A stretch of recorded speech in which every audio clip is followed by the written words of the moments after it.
Ya, Pak.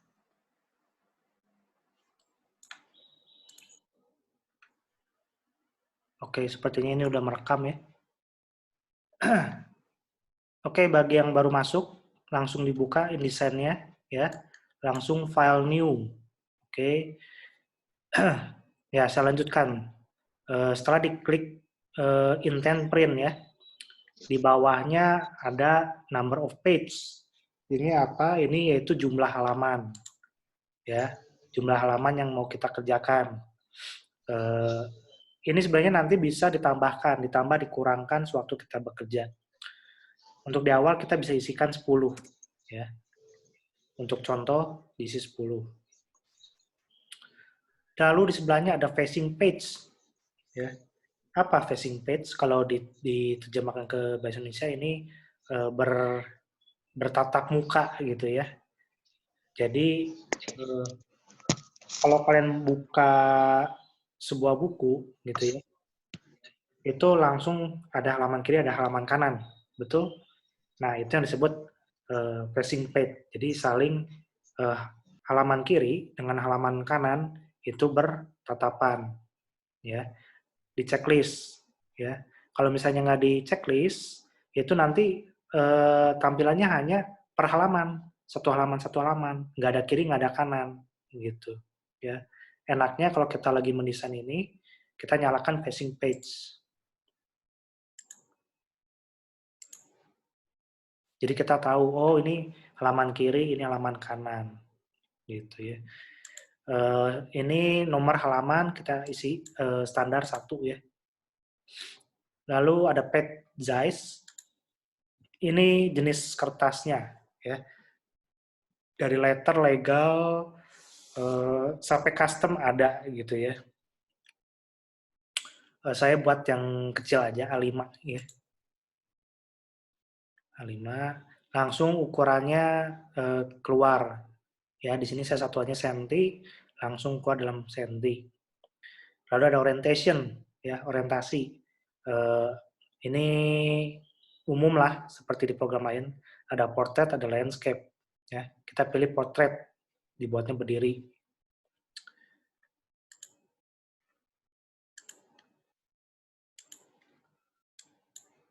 Oke, lalu ada column, ya, kolom. Numbernya berapa? Kalau kalian baca koran, ya, itu biasanya kan banyak kolomnya, ya. Satu halaman itu bisa mungkin 6 sampai 10 kolom, ya, dari kiri ke kanan. Majalah juga gitu, ada yang 2 kolom, ada yang 3 kolom, ya. Ada memang yang sesekali satu kolom gitu ya. Kalau satu kolom itu kan biasanya skripsi ya, makalah itu rata-rata satu kolom. Jadi penuh. Nah, kita isikan contohnya saya 2. Nah, langsung seperti ini tampilan nih. Ya, ini kolom 1, ini kolom 2.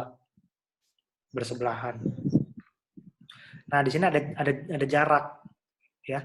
Jarak antar kolom ini namanya gutter. Oke, istilahnya gutter. Dia otomatis default bawahnya si InDesign ini yaitu 0,4 cm ya. Bisa dicoba mau di lebih renggang lagi bisa ya. Nah, ini 1 cm ya. Tapi aneh kalau terlalu renggang ya kan. Saya isikan balik 0,4 ya atau 0,5. Oke, lanjut. Ada margin. Margin ya ini juga sudah umum ya. Jarak dari tepi atas sampai ke bagian isi ya. Ada margin atas, bawah. Nah, kalau di sini di InDesign ada inside dan outside. Bukan kiri, bukan kanan ya. Jadi contohnya Oke, nanti jadi kalau inside itu bagian dalam ya. Kalau outside bagian luar. Misalkan ini halaman kiri ya. Berarti ini bagian dalam. Ya kan? Ini bagian luarnya. Begitu juga sebaliknya. Ya, inside outside.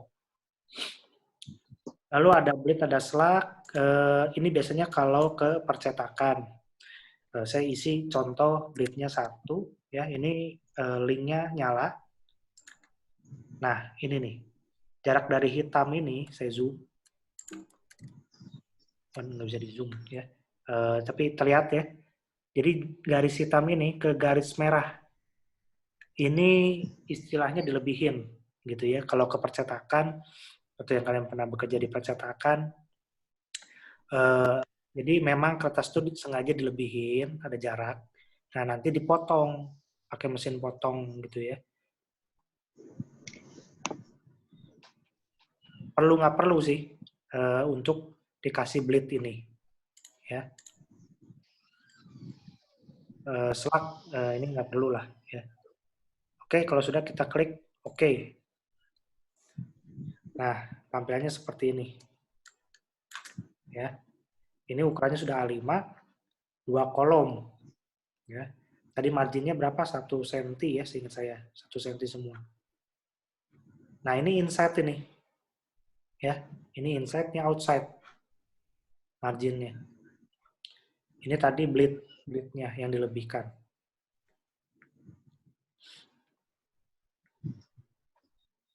Oke, tahap selanjutnya bagaimana kita cara menyimpan file. Ada save as ya. Untuk yang pertama kali kita klik yang save.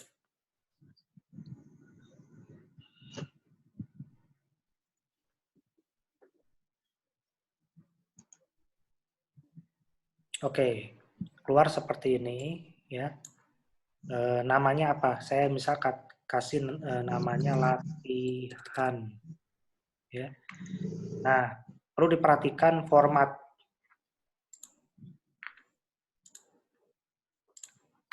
Perlu diperhatikan format ya. Di sini ada InDesign CC 2015 dokumen, template, dan InDesign CS4 or letter, IDML. Jadi saya jelaskan di sini format standarnya yaitu yang ini ya. 2015 dokumen, jangan template ya. Dokumen.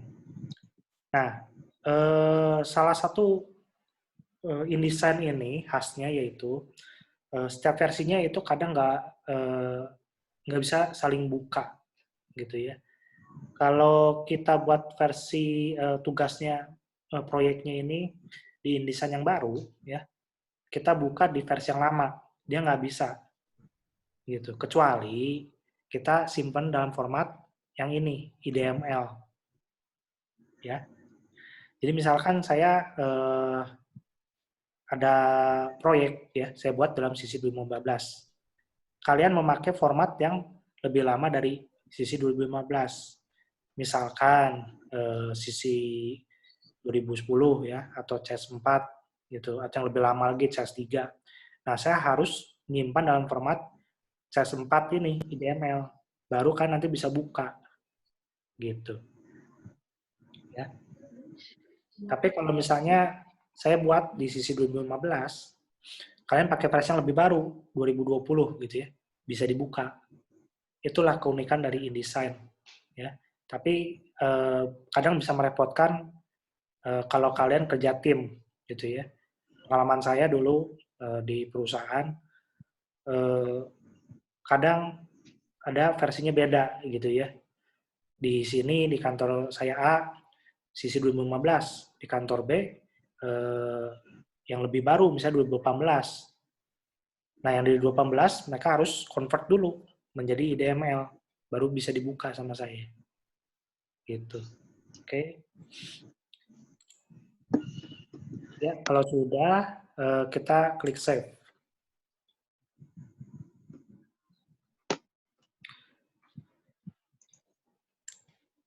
Ini sudah tersimpan ya. Nah, di sini nih. Latihan.indd ya. Jadi formatnya InDesign tuh INDD. Kecuali tadi IDML ya. Kalau mau dibuat di versi yang lebih lama. Selanjutnya kita masuk yang bagian utama ya. Tampilannya sebenarnya seperti Adobe pada umumnya ya, seperti Photoshop dan Illustrator. Ada tombol-tombol di atas, ya, ada toolbar di kiri, ada panel di kanan. Nah, kita masuk pertama ke layer, ya. Layers. Ini sudah umum di program Adobe. Nah, biasanya kalau kita buat buku atau majalah, itu biasanya komponennya kan nggak cuma teks, ya. Kadang ada gambar, kadang ada elemen grafis, ya, atau ada background. Oke, saya ubah layer 1 ini menjadi BG, ya, atau background.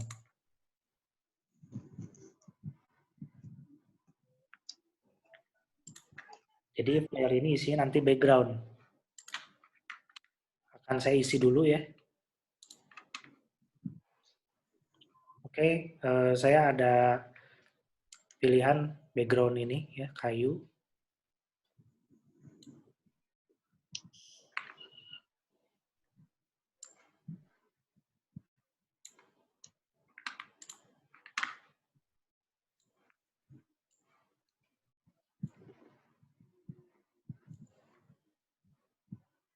Saya taruh di sini. Oke, ya, karena ukurannya sangat besar, kita bisa cuman sekedar cropping seperti ini, atau kita perkecil. Nah, caranya kalau di InDesign ini untuk memperkecil, bukan sekedar drag, tapi itu tahan Command dan Shift, ya. Nah, seperti ini. Command kalau di Apple, Control kalau di Windows, ya, dan tahan Shift untuk proporsional.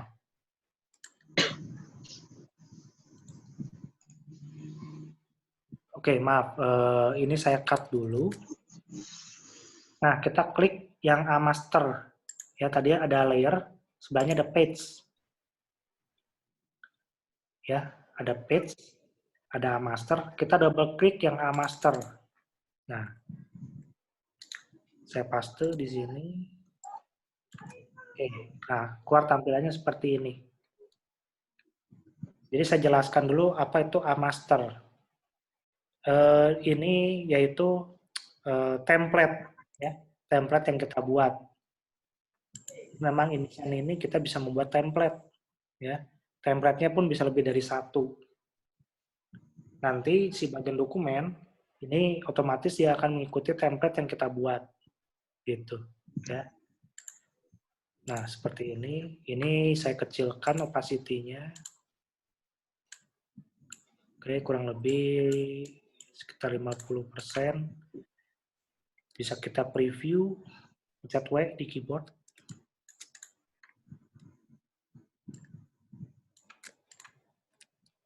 Iya.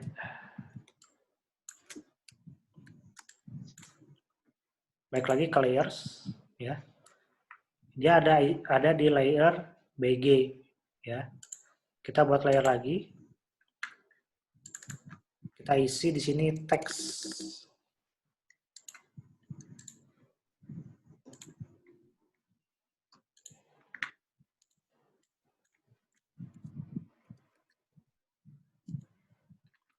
Oke, teks, ya, ada layer teks. Jadi semua teks ketikan itu kita isinya di layer teks. Lalu kita buat lagi layer lagi. Di sini saya isi elemen grafis, ya. Oke. Ya ini standar lah, ya.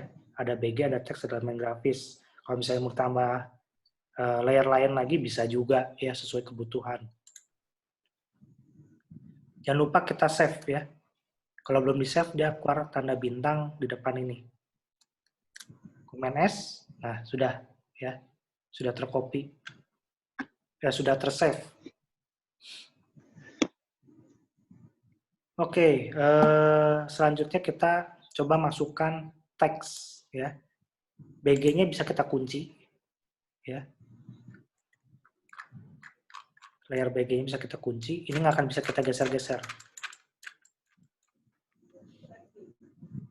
Boleh elemen grafisnya kita kunci juga. Kita buat ya pakai type tool di sini T ya, type tool. Kita buat tampilan dari judul ya. Oke, kurang lebih seperti ini.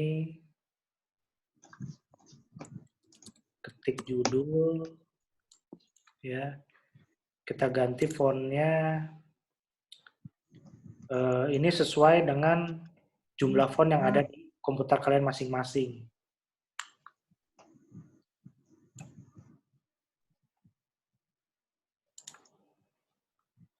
Ya, ukurannya kita ganti. Oh, terlalu besar ya. Saya buat center. Oke.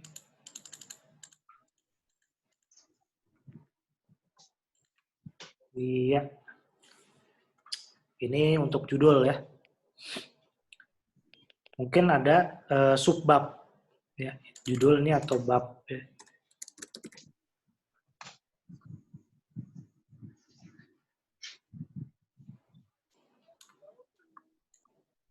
Oke. Saya buat sini subbab.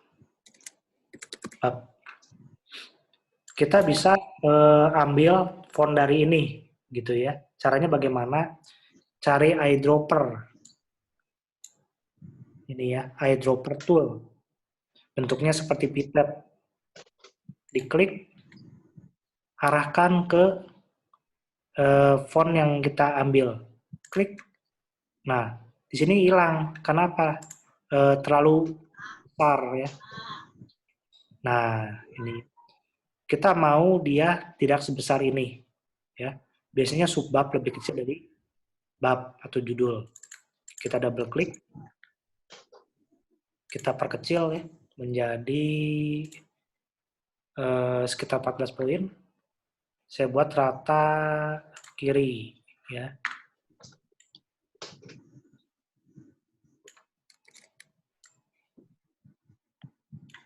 Oke. Kita sudah ada judul ya dan subbab. Bagaimana caranya kalau kita mau nambahkan teks? Sama, kita pakai type tool ya. Bisa kita bikin seperti ini ya di blok, klik. Nah, ini sudah tinggal bisa kita isi teks ya. Bisa ketik manual, bisa kopas ya, copy paste dari manapun, dari Word doc ya, dari manapun bisa gitu. Tapi ini karena template supaya kita melihat tampilan penuhnya bagaimana. Caranya kita pakai type, insert, ini fill with placeholder text ya. Type fill with placeholder text.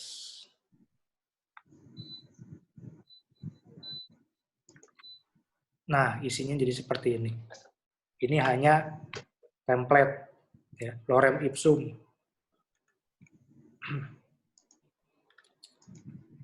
Fontnya pun bisa kita ubah-ubah ya. Kita blok dulu semua. Command A ya, atau Ctrl A. Fontnya kita cari yang mudah dibaca gitu ya. Saya di sini coba pakai Helvetica. Ya. Oke, Helvetica 12 poin. Jarak antar barisnya dia otomatis 14 poin. Kalau mau buat lebih renggang bisa juga. Nah, lebih renggang seperti ini.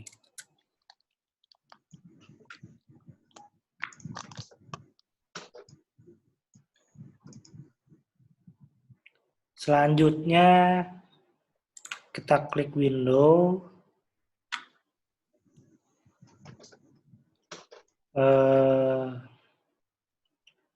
Klik window, di type and table, pilih karakter ya. Klik. Nah, keluar jendela seperti ini. Bisa kita geser ke sini ya.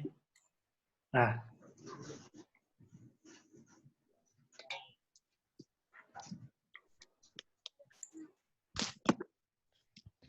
saya buka lagi paragraf.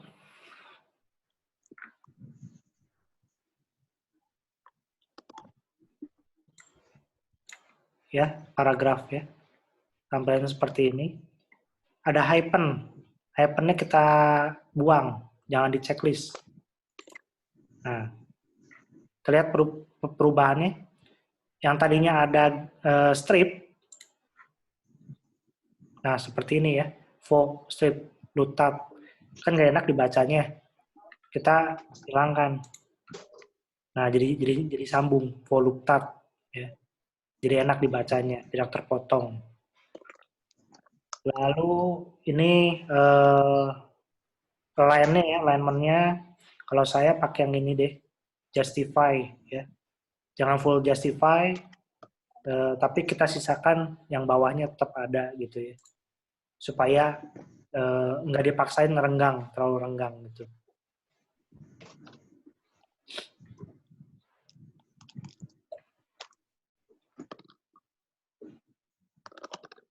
Nah, saya kasih contoh begini ya. Ini kan udah full sampai. Nah, karena tadi saya renggangin ya, lihat kepotong nih sampai bawah ya. Caranya bagaimana supaya teks yang lebih ini kita geser ke kanan. Di sini ada tanda plus ya. Di samping kanan bawahnya ada tanda. Kita klik, nanti dia akan keluar seperti ini. Lalu kita buat di sampingnya. Nah, jadi yang sisa teks tadi yang lebih di sini nyambung ke sini. Inilah keunggulan dari desain. Kalau ini saya tarik lagi, ya sampai Fuji Tibus ya. Nah, sambungannya langsung ke sini. Jadi ini sama ini nyambung, berkesinambungan.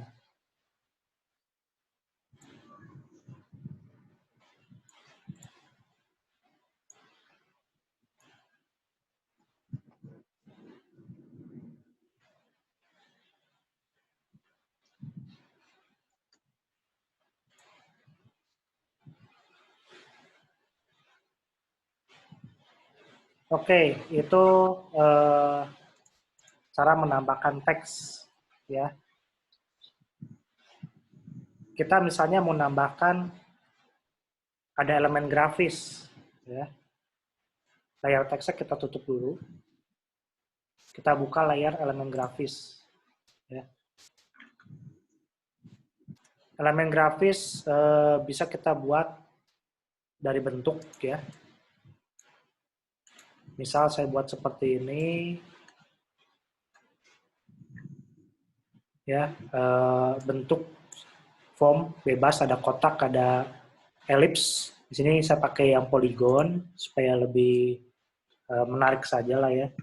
Warnanya di sini color, ada warna fill dan ada warna stroke atau outline ya.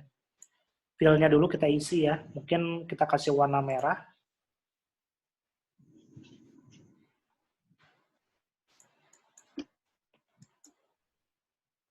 Oke, outline-nya saya hilangkan.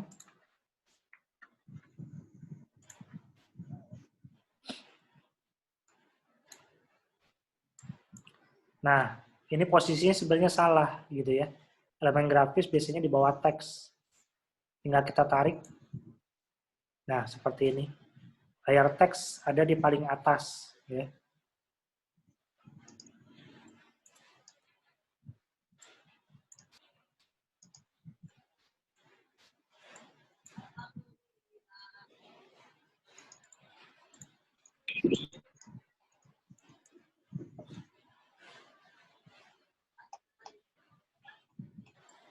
Saya ubah bentuknya ya.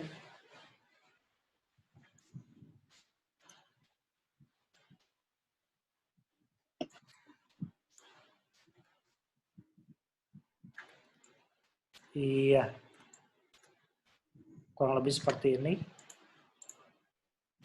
Mungkin supaya lebih jelas,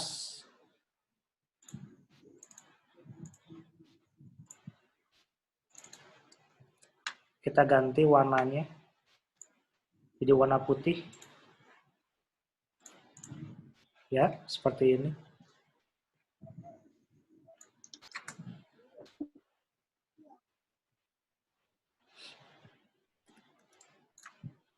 Yang subbab bisa kita isikan juga ya, elemen grafisnya. Saya buat pakai pencil tool.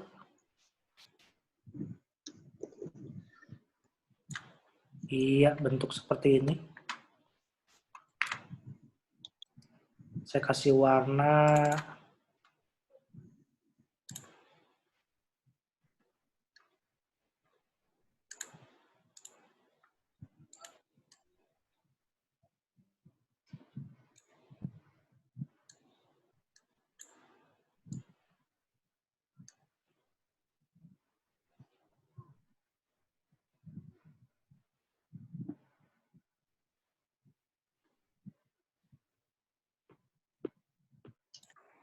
ya kurang lebih lah ya, seperti ini.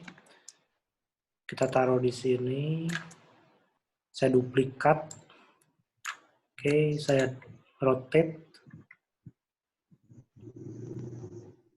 Saya flip. Iya, seperti ini. Untuk subbabnya kita rata tengah. Iya, seperti ini. Mungkin bisa kita geser.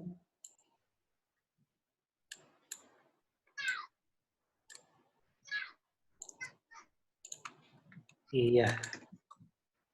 Terserah ya, elemen grafisnya mau bentuk apa, mau panah kayak gimana, atau sama seperti ini bisa juga. Gitu. Atau kita mau elemen grafisnya pakai image gitu ya.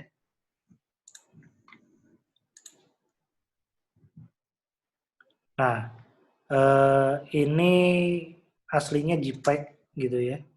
Cuman udah saya buat dalam bentuk PSD.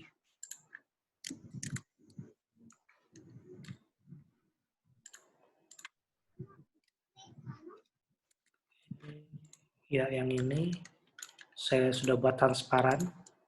Nah, seperti ini. Saya kecilkan.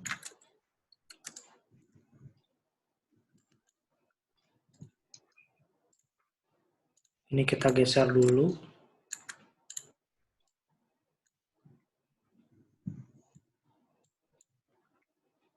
Kalau putus nanti saya sambung lagi ya. Saya share lagi link itunya, Zoom-nya. Iya, seperti ini.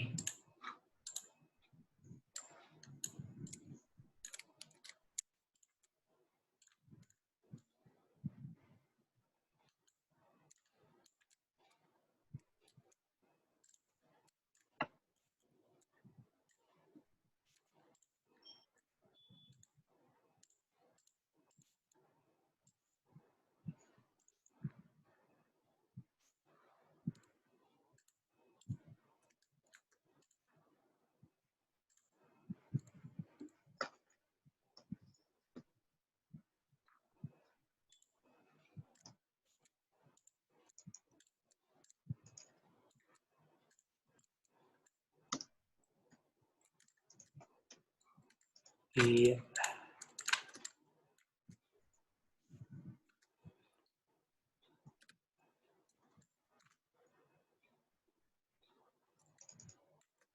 Oke, kita break dulu.